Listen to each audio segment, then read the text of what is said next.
Exodus chapter 20, verse 18 to 21.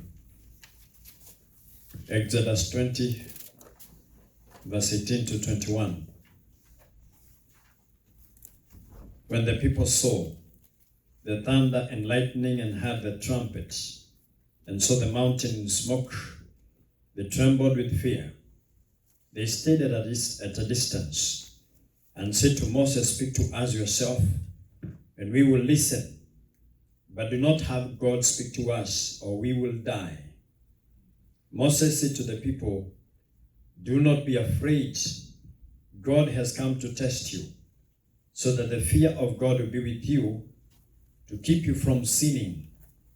Verse 21, that is where our message is. The people remained at a distance while Moses approached the thick darkness where God was. The people remained at a distance while Moses approached the thick darkness where God was.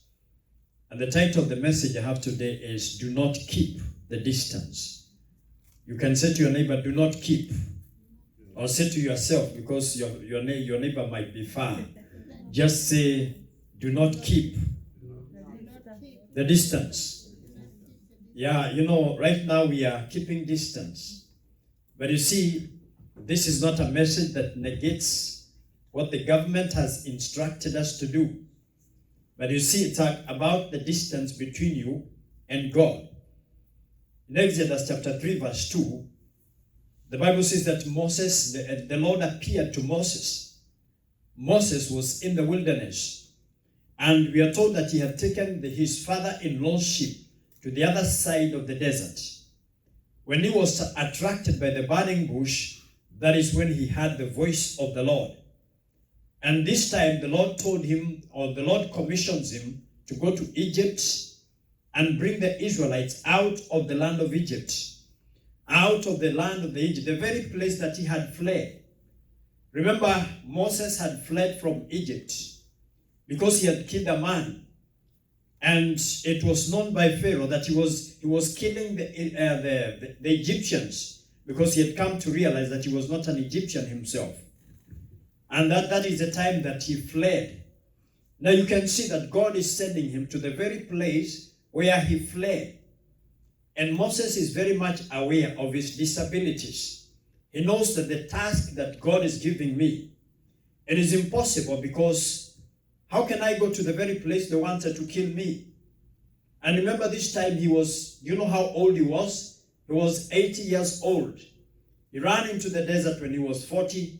He stayed in the desert for 40 years. And now at 80, God is calling him. Praise the name of the Lord. Amen. Let me tell you, there is no age that is too old to be used by God. God can use you at 10.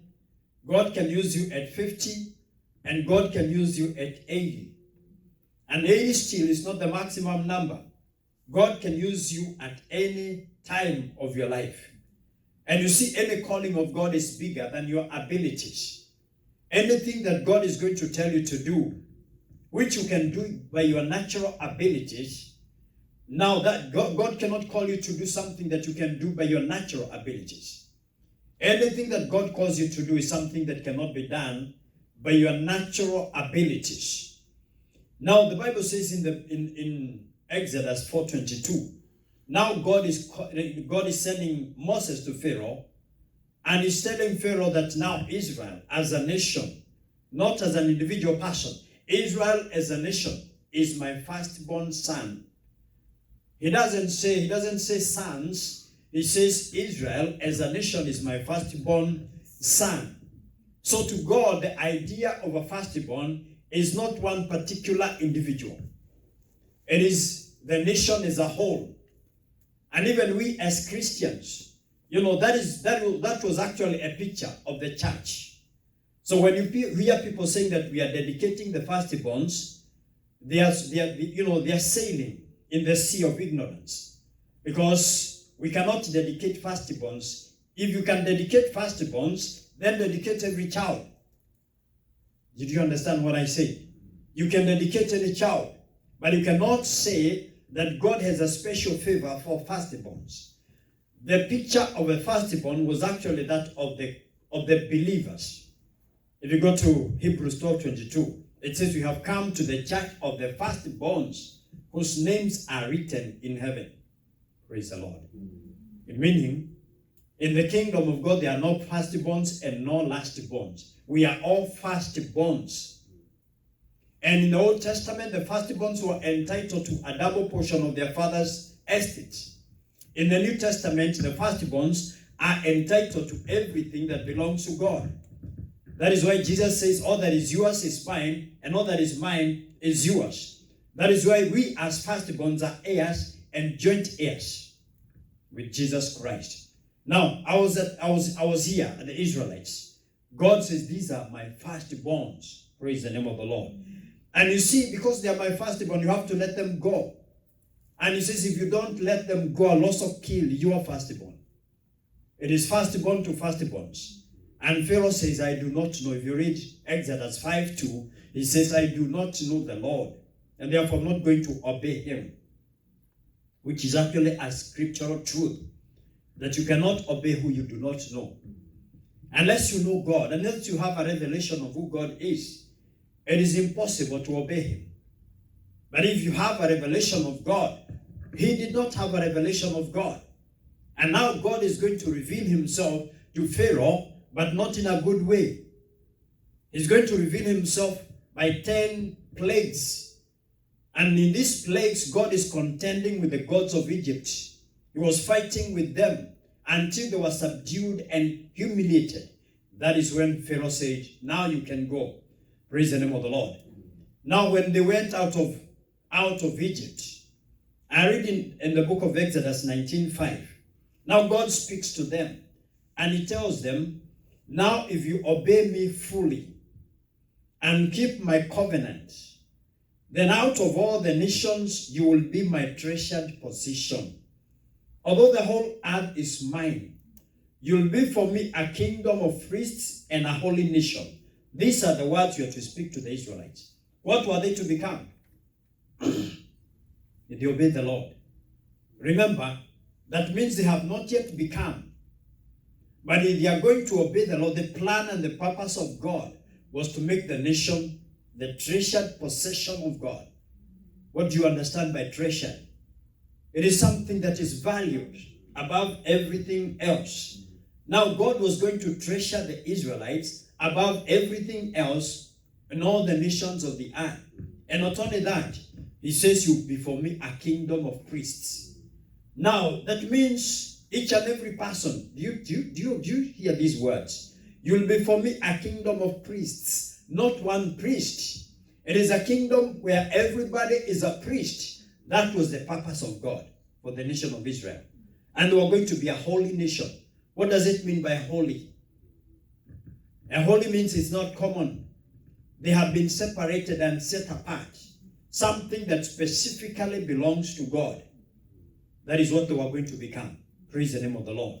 That means if they are to be priests, what is the role of a priest? It is to stand before God. That means God wanted to be speaking to them directly, without an intermediary, without anybody between them. God wanted to speak to them directly. How is that? That is so good. And that is where God has brought us today.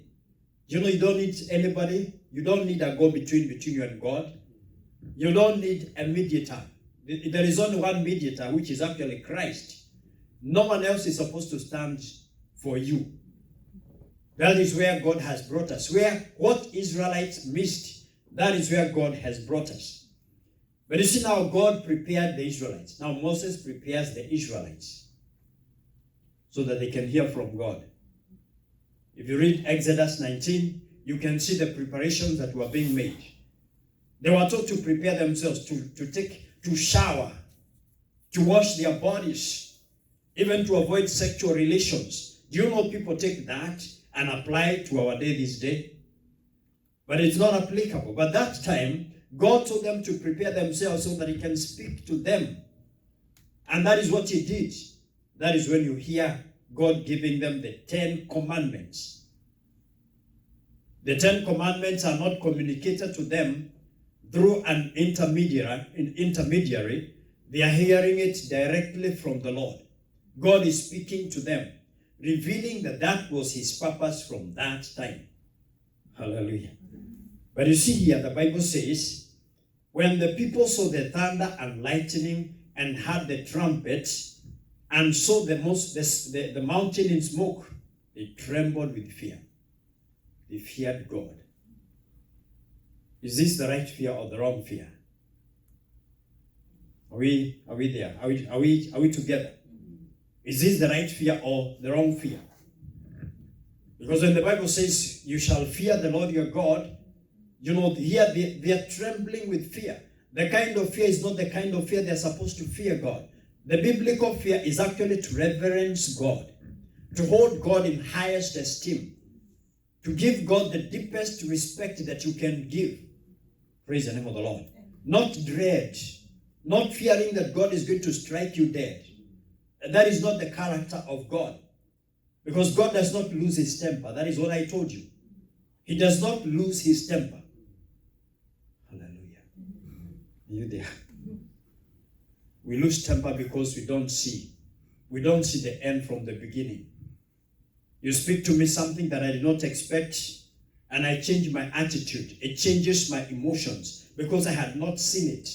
But God sees the end from the beginning. He knew all the words that are going to come out of your mouth even before you spoke them.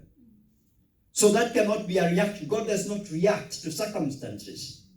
He proacts because he sees them before they come into existence. Praise the name of the Lord. Are you there? Now, that is what God has said. Because these people are so afraid, the Bible says now they remain at a distance. They don't want to go close to God. They tell Moses, now go and listen to God. You can be coming and telling us what God said. But that is not the idea that is not the purpose of God. He wanted to be speaking to them directly. In verse 21, we read that Moses approached, when everybody remained at a distance, Moses approached the thick darkness where God was. Imagine that. He did not fear. He said, now I'm going to leave my father. I'm going to leave my mother. Well, I guess he did not have a father or mother that time, but he had loved ones. He left them at the foot of the mountain and went up on the mountain and praise the name of the Lord. Now, when it says that he approached the thick darkness where God was, it doesn't mean that where God was, there is darkness. It is because of the distance that was between them and God, they saw darkness. To the people that are not close to God, God is a mystery. They don't have a revelation of God. God is a mystery to those people that are far from him. But once you come to God, he said he is the light of the world. He is light. 1 Timothy chapter 6 verse 16 says he lives in an unapproachable light. So that is so great light. And yet when you are outside him, you cannot see that light. You're going to see darkness. God is a mystery. Praise the name of the Lord. Wow. And you see, because of beholding the glory of God, because Moses went there, we are told twice in the Old Testament that he went before the Lord. First of all, when he came down, you know how he looked like? He was glowing. He beheld the glory of God and spent time with God for 40 days on the mountain. And guess what? When he came down, he came glowing. Although that glory was also fading, but he had a glory that others did not have. He had that kind of glory. That is what happens when we behold the glory of Christ. Amen. Praise the name of the Lord. Amen. You become as glorious as he is. Everything that you see in God, it becomes yours too. And I remember David saying, he said, one thing I desire of the Lord, one thing I desire, to dwell in the house of the Lord and to behold his glory. That is why he says in Psalm 139, verse 14, that I praise you, Lord, that I'm fearfully and wonderfully made. How did he see that he was wonderfully and wonderfully made? Because he saw the glory of God in himself. Praise the name of the Lord. You cannot behold God and remain the same. The reason we remain the same and we do not change It's because we behold other things. Because what you behold, that is what you become. Hallelujah. If you're in the company of murderers and you keep them seeing murdering, you also become the sixth murderer. If you have 5 murderers, you become what you behold. So if you want to become like God, 1 John 3:2, we shall be like him as we him, because we shall see him as he is. But whatever you see, that is what you do, what? You become. 2 Corinthians 3:18 says, but we all, with the unveiled face, beholding as in a mirror, the glory of the Lord, are being transformed into the same image from glory to glory. Did you hear what that said? That like beholding a mirror, as we see the glory of God, we are transformed into the same image as the Lord. The same image as the Lord. Praise the name of the Lord. Just as by the Spirit of God. And this made Moses so different from the other Israelites. Psalms 103, verse 7. The Bible says that the Lord, it says, he made known his ways to Moses. And what did the Israelites see? They saw the acts of the Lord. The Bible is very specific that he made known his ways to Moses and his deeds to the children of Israel. There was a division. Moses was taught the ways of the Lord, but the children of Israel saw the miracles of the Lord. The word ways, I was looking at this word in the Hebrews. It means manner. It means habit or course of life. It also means moral character. That is to say that God is predictable. You understand what I mean? When we understand the ways of the Lord, if I know your ways, I can predict how you are going to act in a certain place and at a certain time. So that is why I said, the moment you get into the presence of God and have the knowledge of God, you can predict God. God is not mysterious as many people think. Wow, we like to say the ways of God are mysterious. God acts in mysterious ways. No. God is not mysterious. God wants to reveal himself to everybody so that you are able to predict God as you are able to predict a close friend. Praise the name of the Lord. So these people, Moses knew the ways of the Lord. And all the Israelites saw the deeds of the Lord. Wow. Listen to what Hebrews says. Because he goes back to that time. He goes back there and says these words. Hebrews chapter 3, verse 7. Can we just read it on the screen? Hebrews chapter 3, verse 7. We've got to read all the way to verse 11. Hebrews chapter 3, verse 7. Wherefore, as the Holy Ghost said, today, when? Today, but that today is not today. This is required. It is actually not today. Do you see, if every time you see that today, there is a capital letter, that today is Christ. It's another way of saying I am. Because today is not yesterday. It's not past tense. Today if you hear his voice. Verse 8. If you will hear his voice. Can you go to the next verse, please? What does it say? Harden not your hearts as in the provocation in the day of temptation in the wilderness. Next verse. Then it says, when your fathers, during that time, your fathers tempted, they proved me, and so my works 40 years. These works we are talking about, they are the deeds that the Israelites saw. Verse 10. Wherefore I was grieved. Listen why God was grieved. I was grieved with that generation and said, they do always err in their heart. New International Version says they are always going astray. And they have not done what? Yeah, because all they did was to see the works of the Lord for 40 years. They saw the dividing of the Red Sea. That was a miracle that was supposed to remain in their hearts. They saw God killing the firstborns of Egypt. They saw the coming of manna from heaven. They saw the supply, the supernatural supply of meat. Numbers chapter 11. Hallelujah. But all this did not keep them from going astray. That means they went astray even after seeing all these miracles of the Lord. That means miracles cannot change somebody. Hallelujah. God cannot save you by showing you miracles unless you understand God and see His love. It is the love, understanding the love of God, that brings salvation.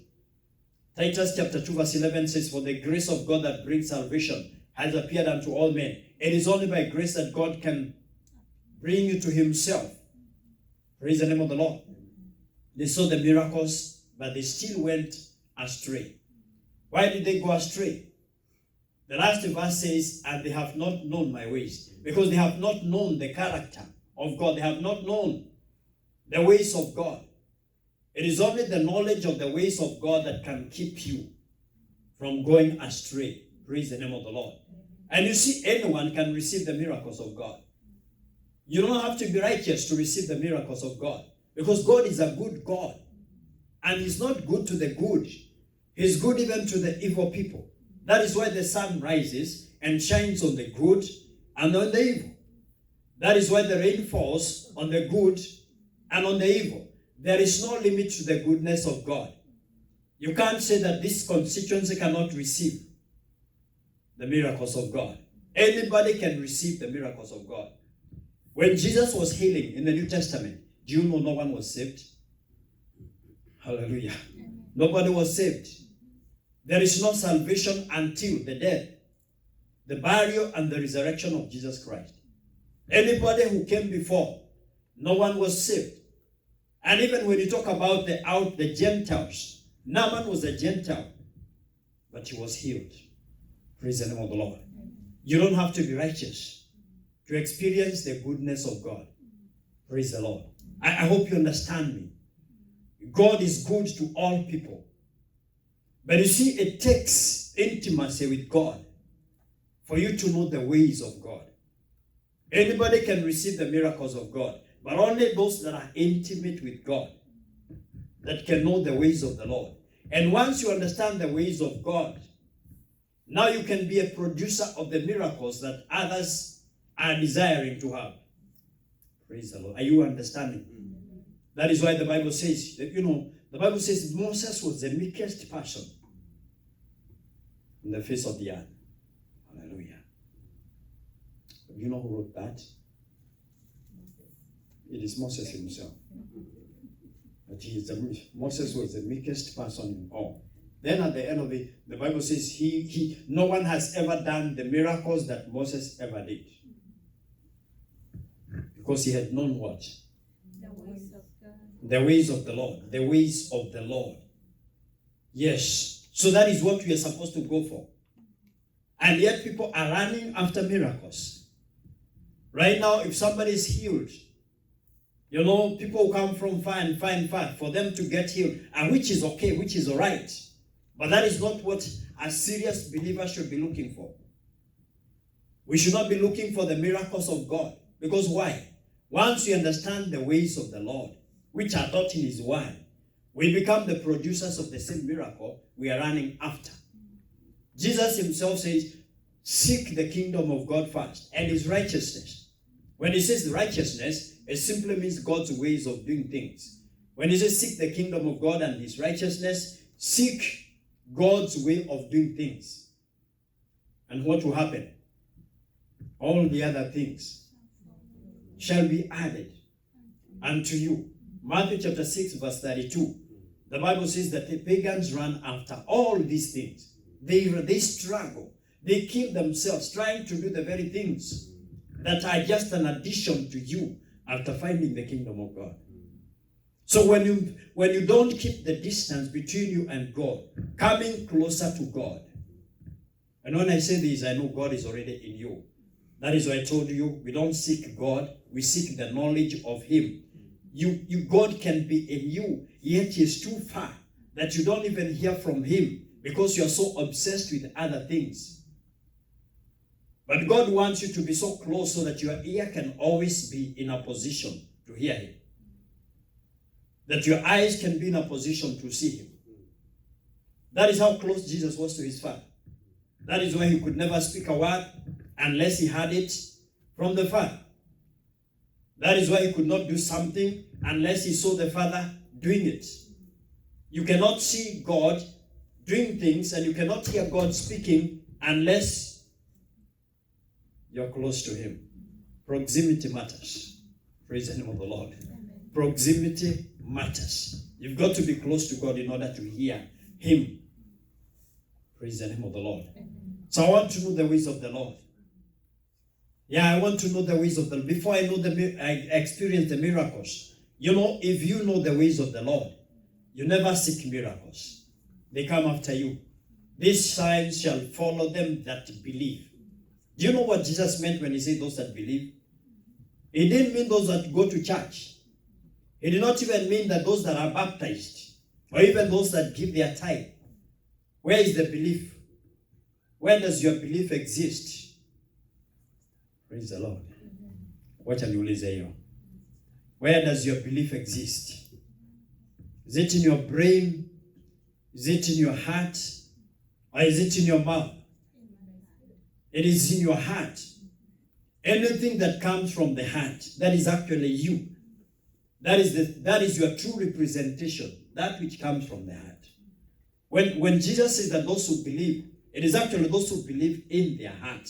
That is why Romans 10 verse 8, verse 9, it says, if you believe in your heart that God raised Jesus from the dead, and confess with your mouth, you confess what your heart believes, then you shall be saved. You shall receive the greatest miracle of life. Now that is the way of the Lord. Praise the Lord. Do you understand? To believe in your heart and confess with your mouth, that is the way of the Lord. So when you understand that, you get the greatest miracle in life, salvation. And everything else comes in that line. You believe in your heart, confess, get whatever you want. Praise the name of the Lord. That's the way of the Lord. So we have to understand the ways of the Lord. If you understand His ways, we no longer follow miracles. I want to finish. Hallelujah. How do you finish that distance? How do you deal with that distance? What did Moses do? Moses left everyone at the base of the mountain. There's some people that you will have to leave in your life. There's some relationships that you'll have to sever. There's some things that you'll have to put aside so that you can be connected with God, because it is not possible to be connected with God as long as those things are in your life. Are we there? So Moses valued being in the presence of God than being among the other Israelites. Hallelujah. Did you hear that? What did he value? Being in the presence of God than being in the presence of other people. I remember when Jesus was, he was just 12 years old, and he's taken to the temple, and during the time of the Passover, and the Bible says that after that time, and after this, the festival of Og was over, the parents go back home. But upon reaching home, they find that their son was not with them. And the Bible says that they start looking for him. You know where they go first? They go among the relatives. They look for Jesus among the relatives. He was not there. And I want to ask you a question. Where are you? Where can you be found? If God was to look for you, is He going to find you among the relatives? Relatives are not bad, but there are people that are so connected to their relatives that God has no place in their lives. Praise the name of the Lord. Amen. Wow. That is why somebody can fail to come to fellowship, but go to a family gathering. It is more important there than being in the presence of God. as far as they are concerned. Hallelujah. Am I treading on somebody's toes? Yes. Hallelujah. And I don't apologize for that, because that is what it is. So Jesus was not found among the relatives. Where else did he go? They went among their friends. They looked for Jesus. Have you seen that boy? But they did not find him there. There are so much of us, there are so many of us that are so connected to our friends that we cannot even hear the voice of God, because we value our friends more than being in fellowship with God. We don't value the things of God as we value those things that our friends offer. Praise the name of the Lord. Amen. But you see, Jesus said in the book of Matthew chapter 10 verse 37, anyone who loves their father or mother more than me is not worthy of me. Did Jesus say that we hate our fathers and mothers? He did not say that we hate them. He never said that we hate our brothers or sisters. But he said that anyone who values them more than me. It is about value. What do you value in life? What do you value in life? Hallelujah. Wow. If you value friends more than Jesus, you are not worthy of him. That means Jesus wants our total love, our total devotion to him when we come to him. Hallelujah. But you see, when we don't do that, he doesn't condemn us. You are not going to go to hell by not valuing God above things. But the things that he offers, you are going to forfeit them. You forfeit the things that are yours. Things that he has already died to give unto you. Receiving them depends on your intimacy with them. So there are so many things that there are so many distractions in life. And sometimes when we have to, when we have to be intimate with God, some gadgets will have to be put away. Praise the name of the Lord. Nowadays, we are closer. We are closer to to our gadgets more than we are even to our spouses. That's true. Oh. Are you speaking from experience? Wow. Sometimes you have to say excuse me. So some things, they come closer to you than you are even with your spouse. But you see, God wants that first place, that there comes a time when when you shut your phone off, when that program that you like. I remember there was a time, we loved wrestling. Those are many years ago. And I remember we used to go to prayers, because on a Tuesday, that is when it used to come. Now, it happens to be the same day that we held prayers. So you could see whoever is a fan of that, whoever is a fan of wrestling, if they happen to be leading prayers, that because that is what. But if somebody came and they don't even care about wrestling, they took you there, they took their time until you are somebody is not even praying, but he's there with you. His mind is right there, because his show and program is going on. And today, thank God that some of these football games, they don't come during the church times. If they do, you find the church is empty. They do and they don't come. Hallelujah. Right? Praise the name of the Lord. Amen. Yes. That is not how things are supposed to be. You're asking somebody, why did you not come to church today? Because I was watching the game. Instead of saying, I did not watch the game because I was in the church. The other way around. People want to be intimate with those things, with inanimate things. Things that cannot give life. There is that distance. And naturally, there is a distance between man and God. That is why man is spiritually dead. Deadness means to be separated from God. Praise the name of the Lord. Yes, we are not dead. Jesus is in us. But there comes a time when we are not even able to express that life because of the distance that we have put between us and God. He is in us. yet very far away, because you cannot even hear his voice. Praise the Lord. As I finish, let me read for you 1 Corinthians chapter 7, verse 29. It says, what I mean, brothers, is this. What I mean, brothers and sisters, is that the time is short. Are you there? From now on, those who have wives should live as if they do not have.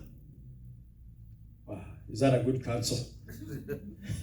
You know, in the Old Testament, they were told that if you marry a wife for a whole year, you're not even supposed to be engaged in war.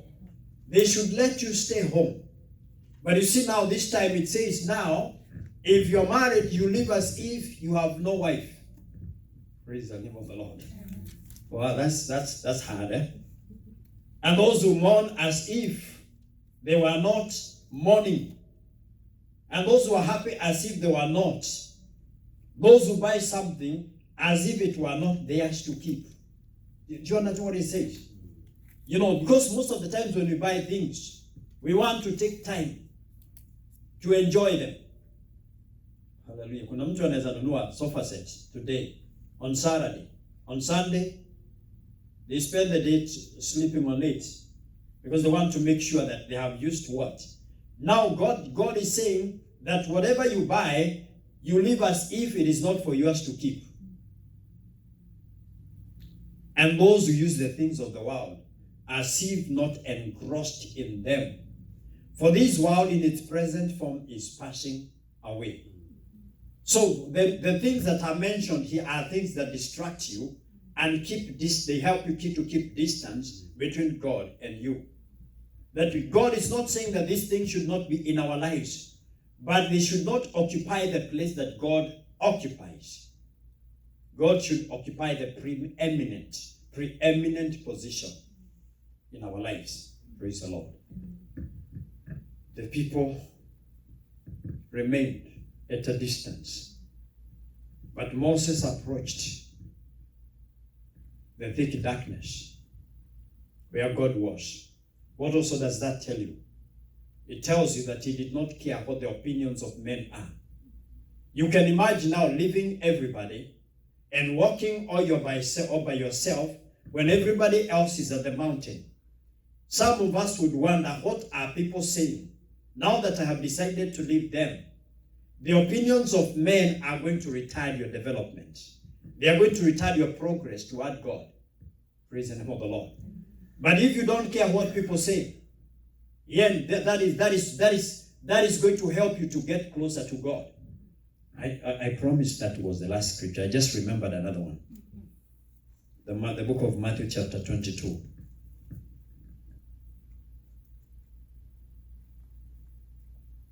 Matthew 16. Matthew 22. Now that's about Jesus.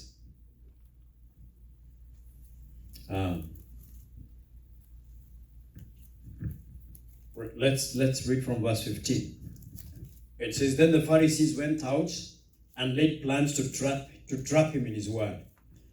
When they came, verse 16 says, they sent their disciples to him along with the Herodians, and they said, we know that you are a man. First of all,